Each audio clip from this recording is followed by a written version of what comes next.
શ્રી કૃષ્ણ. રાધે કૃષ્ણ. રાજનાથ મહાદેવ શિહોરમાં રામનાથ મહાદેવનું ભવ્ય મંદિર આવેલું છે. અહીંયા 3 નંદી છે. કોઈ પણ શિવ મંદિરમાં એક જ નંદી હોય, પણ અહીંયા 3 નંદી ભગવાનની સન્મુખ બેઠેલા છે. એવું કહેવાય છે કે ભોળાનાથનું આ જેમ માતા કાલીનું દક્ષિણ કાલી મંદિર હોય, તેમ આ મંદિર દક્ષિણ ભોળાનાથનું મંદિર છે. અને અહીંયા ખૂબ જ ક્રોધના સ્વરૂપમાં મહાદેવ છે, આદિ શિવ છે.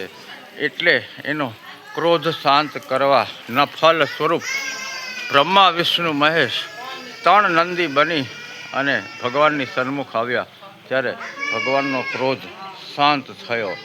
જય શ્રી કૃષ્ણ. રાધે કૃષ્ણ. શ્રી કૃષ્ણ શરણમ મમ. શિહોરમાં છોટે કાશીમાં આવા ભવ્ય અને દિવ્ય મંદિર, પૌરાણિક મંદિર આવેલા છે. અને અહીંયા ભગવાનની ગોવર્ધન પર્વતની લીલાનું અદ્ભુત દ્રશ્ય. જય મહાકાલ, જય મહાકાલી. ઓમ નમો ભગવતે વાસુદેવાય નમઃ. જય